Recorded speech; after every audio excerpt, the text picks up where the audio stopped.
India's grand old party seems all set to enter the new era by getting its first non-Gandhi chief in over 2 decades. Many state units do not wish, of course, even today to look beyond the dynasty to lead the party. So now we have the party's Kerala unit that has also passed a resolution calling for Rahul Gandhi's return as the party chief. This, even as party sources are indicating that Rahul will not be filing his nominations. He's actually made that pretty clear. Reports are indicating that senior party leaders and three-term MP from Kerala, Shashi Tharoor, may struggle to find many supporters even on his home turf, which is Kerala, even if he throws in his hat in the ring, and he's told Sonia Gandhi that that's exactly what he's doing. In the north, the other likely candidate for the party chief post is holding his cards very close to his chest. That is Rajasthan's Chief Minister Ashok Gehlot, who is being widely touted as one of the main contenders for the job. And he's going to hold a key meeting with party MLAs tonight on what is likely to be the focus of his next course of action. He, it seems, has also got the Ashirwad of the Gandhis of Sonia Gandhi. Let me go straight across to our guests who are joining us this evening. Swati Malik is spokesperson of the Congress party. We have Sandeep Ghosh, who's an author and an analyst, and Sanjay Jha is an author. Good to see you, Sanjay, and good to see you, Swati and Sandeep as well. This is going to be a very quick discussion. We will not stretch it. Sanjay Jha, finally, it seems there is going to be a contest. You know, till a month or a couple of months ago, I had a feeling, and most people had a feeling that, you know, there'll be a lot of talk about elections, etc. But in the end, Rahul Gandhi will end up becoming the president of the Congress party. Is that eventuality now completely ruled out? या अभी भी वो हो सकता है?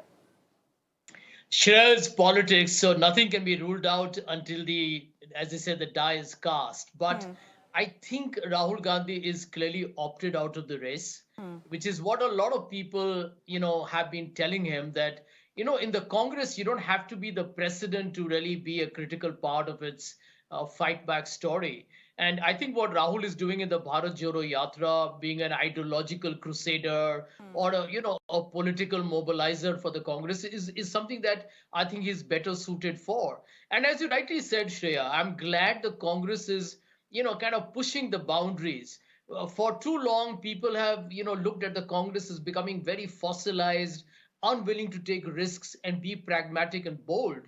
And I think if there is going to be a contest between two non-Gandhis, because Mr. Gehlot and Sashi are two non-Gandhi candidates. I mean, they both have their own, narratives of how they would like to shape Congress or reform the party. It's good for the Congress because I think it's about time, the talent is given a chance to come up. And I do believe there are certain collateral advantages of this entire process. One, I do hope Sachin will become the Rajasthan chief minister as a consequence of Mr. Gehlot if he becomes the Congress president. Sashi becomes a strong contender, whether he makes it or not now, but he will definitely be able to create a story around what the Congress ought to be.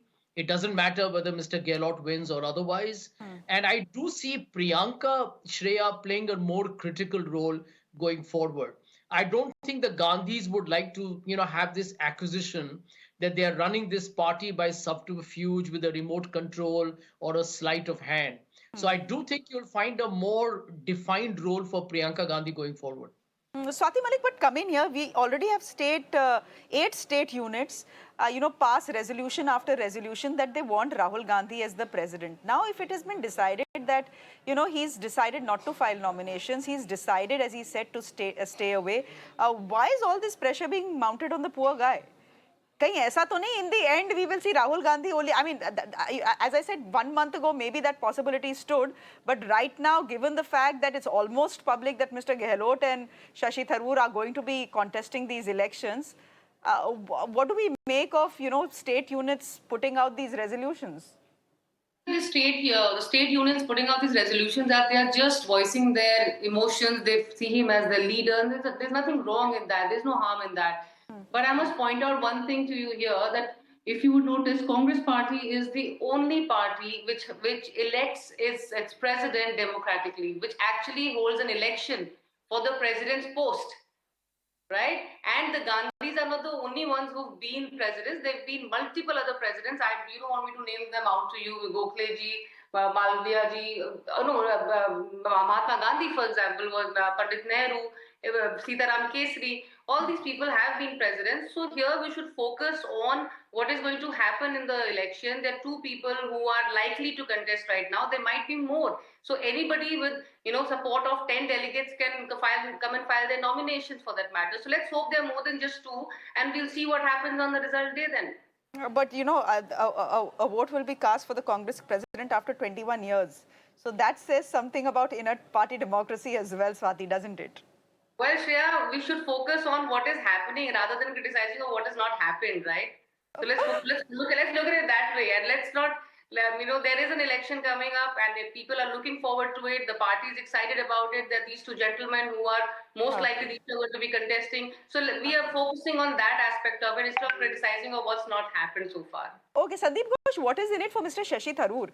As I said, we'll not stretch this conversation. We'll keep it short. But really, what is in it for him? Even the Congress unit is not supporting him. Even they have passed a resolution saying we want Rahul Gandhi.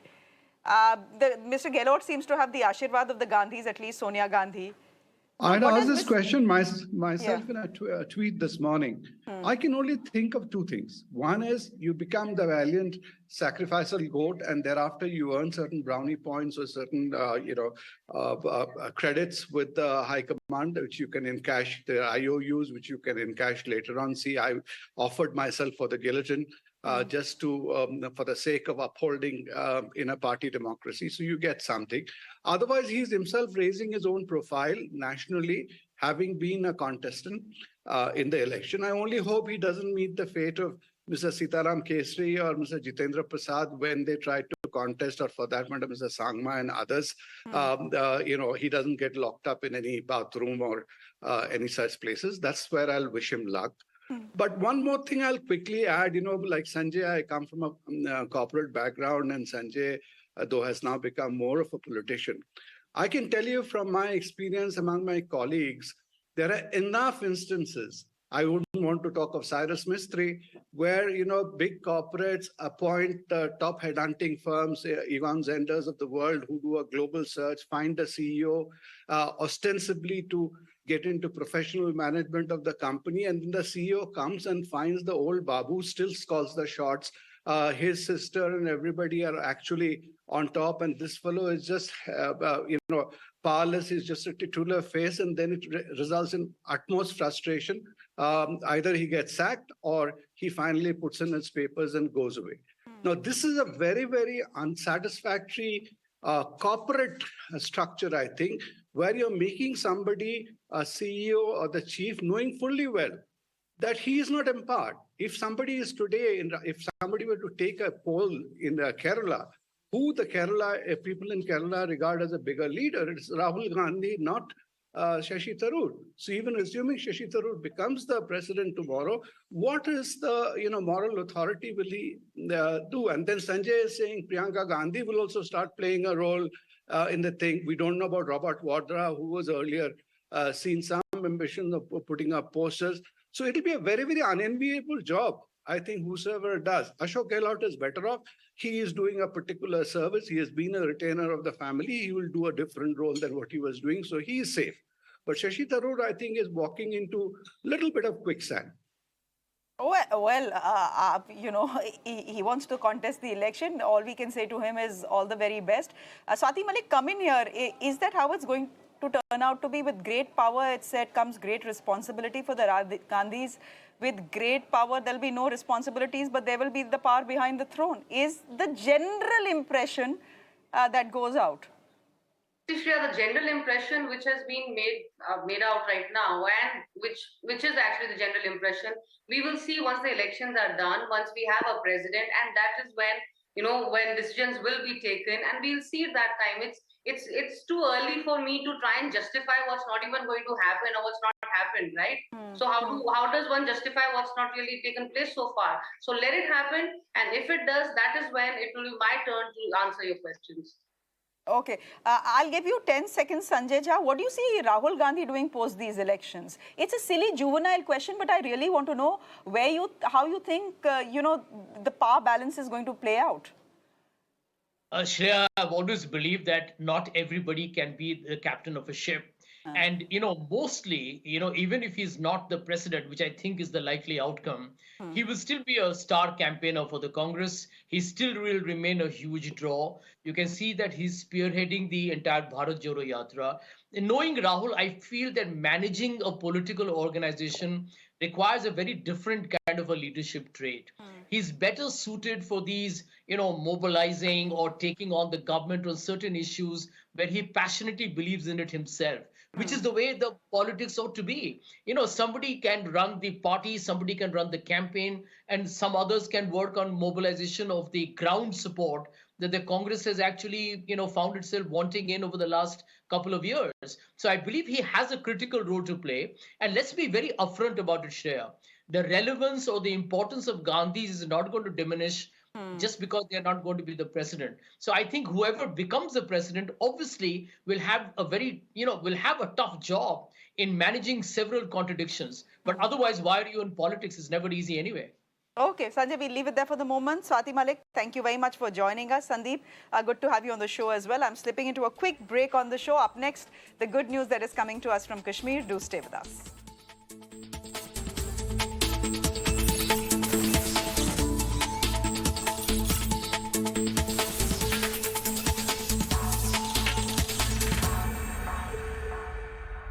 OLX autos ही देता है आपकी car का best price. Sunita, सुना तुमने ये क्या बोल रहे हैं? यही कि OLX ऑटोज देता है आपकी कार का बेस्ट प्राइस। ये प्राइस ही नहीं, सरप्राइज है। Visit olxautos.in। इतना मैजेस्टिक कैनवस, कितना magnificent backdrop, larger than life। Presenting Hindware Italian Collection Tiles। At 9 p.m. on Nation Tonight, I'll get you a power-packed bulletin of the day's top stories. Only news, no noise and no distractions. We'll put the spotlight on Congress presidential elections. Which two names are doing the rounds as far as the elections are concerned? We'll also talk about Arvind Kejriwal's big promise that if he wins in Gujarat, he will restore the old pension scheme. We'll tell you what it is. And we'll also put the spotlight on climate change. Stay tuned to Mirror Now.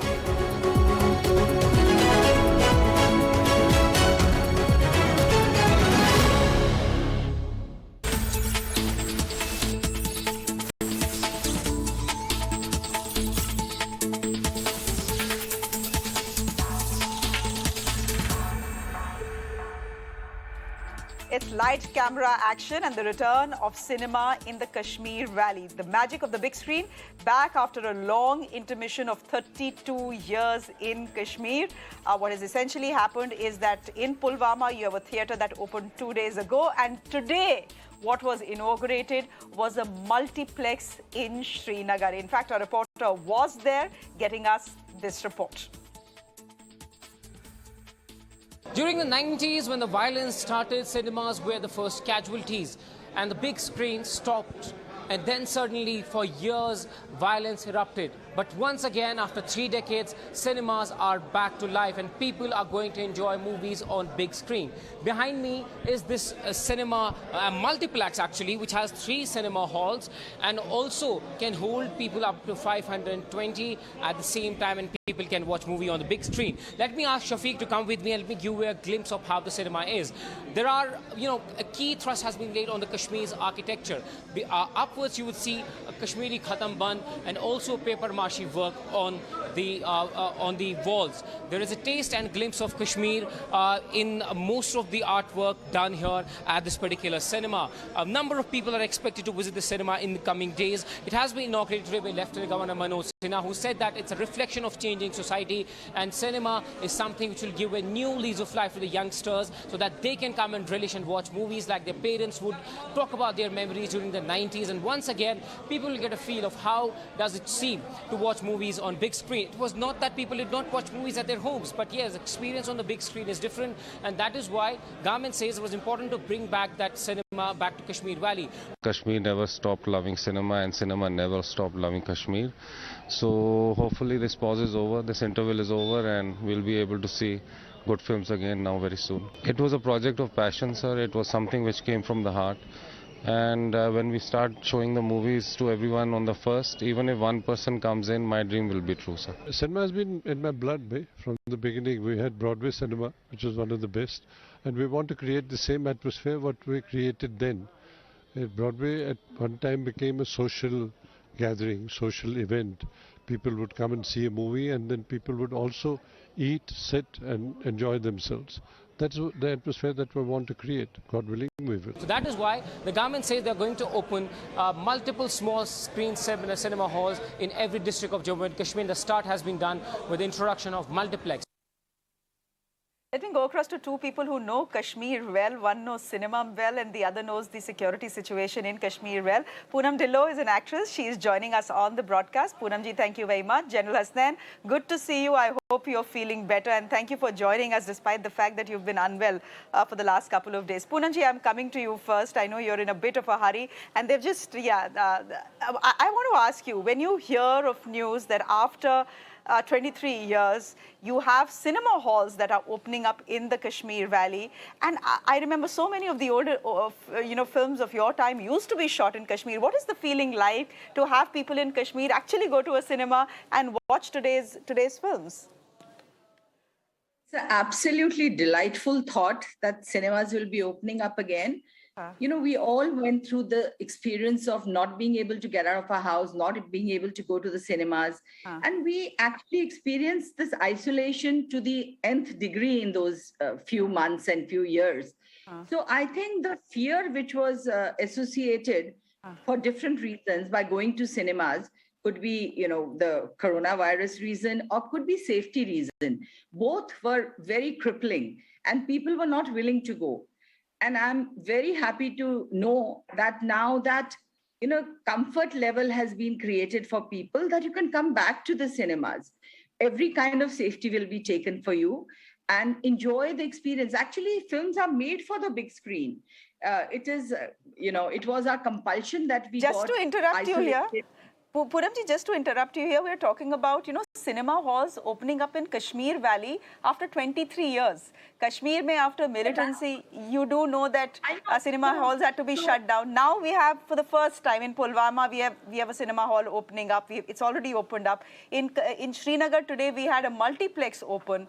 I want to ask you what that feeling is like for someone, you know, all of you have shot films in Kashmir. Many of the olden hits were shot in Kashmir. So what is that feeling like? So why I was referring to that feeling, I'm sorry, it wasn't going out of track. I know what your question was, but I totally understand now that safety element, the feeling of we can go back to theaters, because, you know, like Aristotle said, man is a social animal. We can't really live in isolation, and cinema in India is the biggest form of entertainment. There isn't very much you can do jointly with your family, make it an event of enjoyment, of pleasure, as well as in a certain way, I would say, cultural also.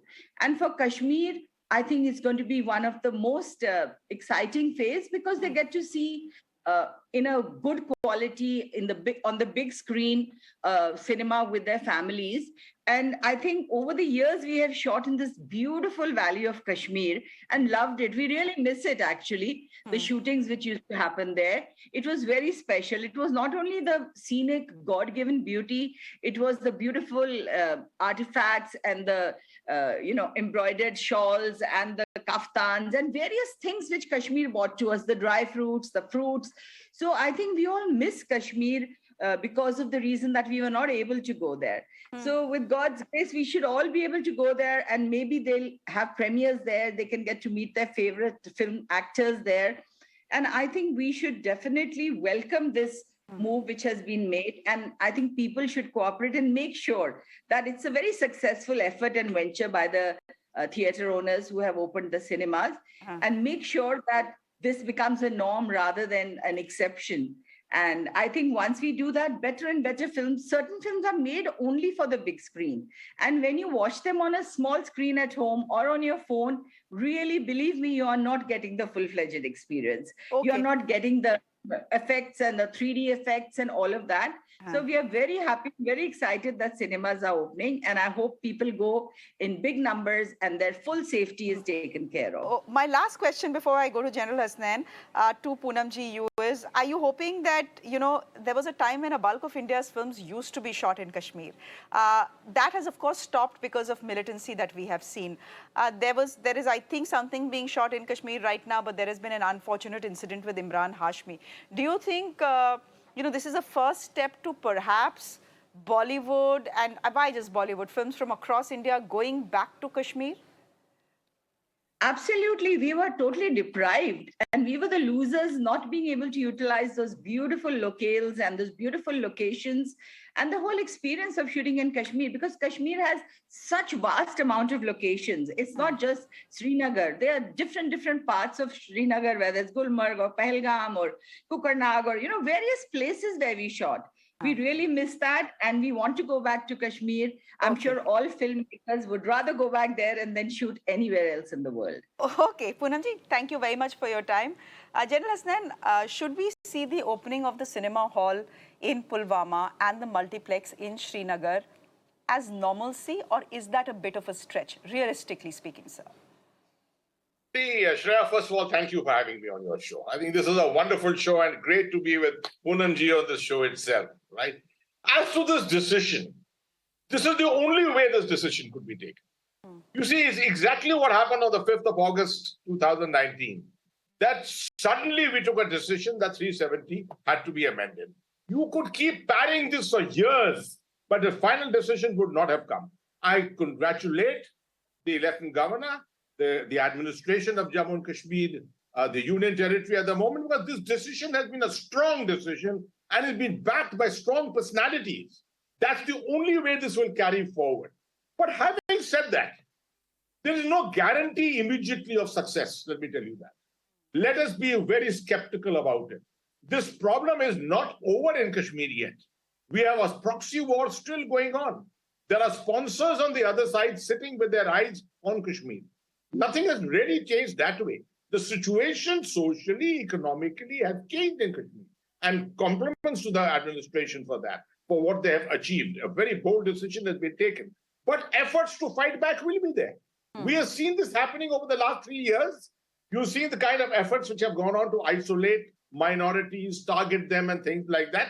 You're going to find threats against these owners. People like Vijay Dhar, such a courageous man, you're going to find threats probably emanating against them, against the technicians who are going to be running these shows there. You are going to find threats also against people who will go and attend these shows. I can recognize many of my friends who are attending the Inox program at the moment. I hope everyone remains safe. Because you see, Kashmir is a place where a small thing, a thing can happen in a minute and become strategic. It can be a sub-tactical issue. A small innocuous bomb somewhere here and there can become strategic, and everything changes all of a sudden. This is something that the security forces, the administration will have to be extremely careful about. You will have to guarantee security, ensure it, because you can't deprive the people of the fun. This is exactly what Poonamji was saying. The fun of seeing a film on a big screen, the whole experience of a multiplex, going and eating popcorn with your children there, having an ice cream in your hand. That is the experience of watching a film in India. That's the great fun of it. That must not, there should be no spoiler against this. This is the only thing I'm a little skeptical about, but I'm sure that with the kind of coordination, cooperation between the security forces and the administration, the all-of-government approach which has been adopted today by the administration there, I hope to see this as a huge success. And this, Shreya, is the first fight against radicalism. This is the greatest fight against radicalism. If people keep talking about counter-radicalization and de-radicalization, this is the step which we were waiting for. General Hasnain, I don't want to be a party pooper here, but I do think I need to ask you this question, and you're best placed to answer this question.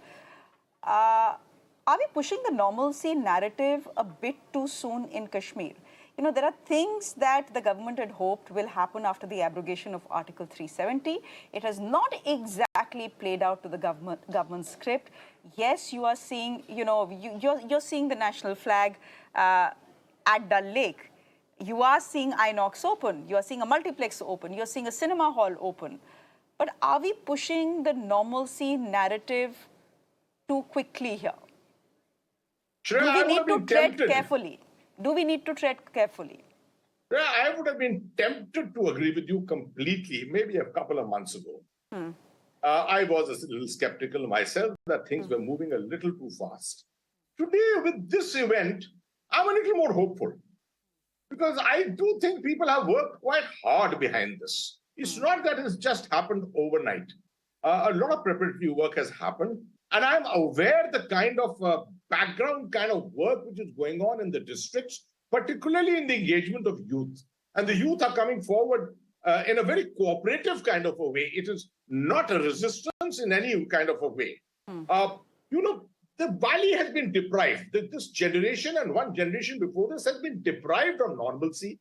They've been deprived of all the pleasures of life. They're looking forward to it. But yet there are enough detractors on the ground, I agree.